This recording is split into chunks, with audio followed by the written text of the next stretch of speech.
A few years into the future, there was a new president of the United States. She had featured gun control prominently in her election platform, promising that if Congress did not pass a major piece of gun control legislation within 100 days of her taking office, she would pass an executive order to take the guns. 100 days have come and gone.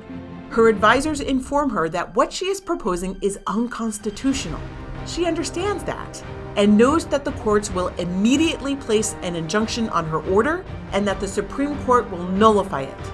But by issuing the order, she can claim she tried and that the fault lay with other parts of the government. It will be a political win in her mind. She issues the executive order to confiscate all long-barreled firearms not originally designed for hunting. The president was already an extremely divisive figure. When Democrats in many states had changed their laws so that all of their electoral votes went to the winner of the popular vote, the right-leaning half of the population saw it as an attempt to fix the presidential election. There was a widespread sentiment that the Democrats were looking for ways to cheat their way into the White House. When a Democrat won the presidential election by a narrow margin, the right was eager to believe any theory on how the Democrats cheated. Those theories were numerous. A large portion of the country did not recognize the results of the election. Within 2 hours of the president issuing her executive order on Wednesday morning in mid-May, the governors of Idaho, Montana, and Wyoming issued statements declaring the order unconstitutional and ordering the police in those states to defy the executive order. Protests erupt across the country. Patriots spontaneously begin marching in the streets against the unconstitutional order. Antifa arrives to confront them. Violence is inevitable. The right is a minority in the cities, but they are a motivated minority. Clashes turn into riots in city after city after city. They go on throughout the day and into the night. Social media is full of calls to arms. Influencers are telling their audiences, now is the time. With the country in turmoil, a group of about 100 people get a text signaling them to execute an attack they have been planning for years. They are the saboteurs who will take down the North American electrical grid. It is unknown who the group is. They could be right-wing insurgents wanting to disrupt the left-wing technological and financial advantage in what they see as the beginning of a civil war. The attack will hit the cities the hardest, which is where the left lives. It will hurt the right as well, but not as bad, as most of the right is in the countryside. They could be left-wing insurgents, believing that what they are doing will cause the government to declare martial law during a time when the left is in control of the White House, increasing the left's authority. They think the army will come out and crush the right once and for all. The 100 saboteurs could be a foreign entity seeking to eliminate the United States from international policing, opening the way for a new global hegemon. The foreign entity has seen that polarization would come to a climax, as it has now, and that for the foreign entity to strike at this moment, the left will blame the right and the right will blame the left. Now is also a good time because the police are distracted by the nationwide riots, decreasing their response time for other matters. Some of the 100 saboteurs work for the power companies. The plan might have been executed sooner if it hadn't taken so long to get people on the inside in position. Only 9 targets need to be eliminated, but since there is the possibility of failure at any given target, it was deemed best to have 18 targets, each with 1 person on the inside.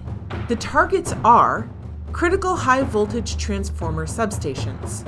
There are about 30 total in the United States and Canada. Taking down the entire grid for the US and Canada can be accomplished by eliminating just 9 of these 30 substations, 4 in the east, 3 in the west, and 2 in Texas. The saboteurs will attack 8 in the east, 6 in the west, and 4 in Texas. There are 18 teams. Each team has 1 person on the inside, 3 to 4 shooters, and 1 driver. All attacks will happen at the same time, starting at 4 a.m. in the east and 1 a.m. in the west. Just before the attack, the inside man shows up at the substation. This scene is repeated at 18 substations across the country with 18 different inside men. He uses his credentials to get into the facility. He tells the security guards some excuse for why he's there so late. While most transformer substations don't have on-site security guards, the 30 critical high-voltage substations do. The security guards believe his story. Once he's in, he turns off the electric fence, as well as disabling motion sensors and other security devices. He signals to the rest of the team hiding in the bushes outside the fence. They climb over the electric fence and the firewall, rifles in hand.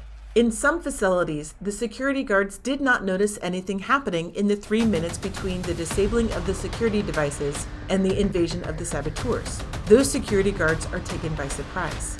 At other facilities, the security guards have noticed that something is wrong and go out to investigate. The saboteurs are better armed. They point their rifles and tell the guards to lay down their weapons, which they do. The saboteurs shoot at the cooling tanks of the transformers. The tanks are suspended on top of the transformers. Yellow cooling oil pours out. Then they shoot at the bottom of the transformers where cooling oil is circulating. After 15 minutes, the first transformers hit begin to overheat. Alarms go off at the power company control centers telling them transformers are overheating at multiple substations. The power companies try to contact the security guards on site but are unable to reach them. They call the police. The attack lasts just 20 minutes from the time the saboteurs jumped the fence to enter the facility and the time they left. The police dispatch to the transformer substations as quickly as they can. They arrive just 5 minutes after the saboteurs depart. All of the transformers are overheating, causing them to malfunction. The attack is nearly identical to the April 2013 attack on the Metcalf power station in Coyote, California. There too, a small group of saboteurs with rifles shot up the cooling tanks in transformers, causing them to melt down. The FBI never caught the people who did it, but they believe someone on the inside assisted them on site during the attack. The only thing they did wrong was fail to disable the motion sensors, which caused the power company to alert the police halfway through the 20-minute attack. Police arrived 1 minute after the saboteurs left. Is the group attacking the transformers now the same group that orchestrated the Metcalf attack? In 2013, only 1 substation was targeted.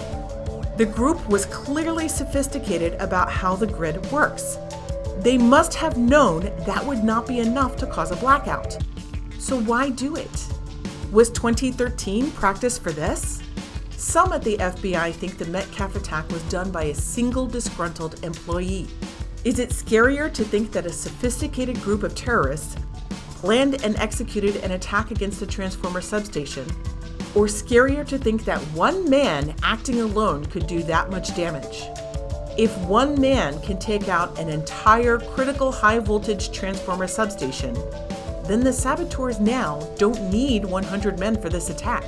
18 is enough. The saboteurs were hoping at least half of their attacks would be successful. In the end, 100% of the attacks were successful. Frankly, the attack itself was easy. The hard part was evading the FBI during planning. All of the high-voltage transformers in 18 of the 30 critical substations were destroyed. It is more than enough to plunge the continental United States and Canada into a blackout lasting more than a year. Eventually, the lights will come back on, but not before tens of millions have died, if not more, and the entire world is changed.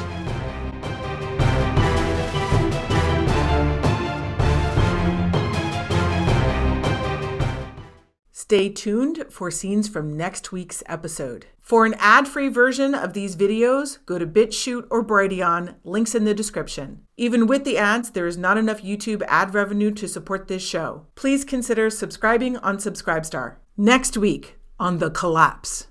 In the morning, Americans and Canadians find that the electricity is out. They presume this is a temporary power disruption due to all of those riots they saw on the news the night before.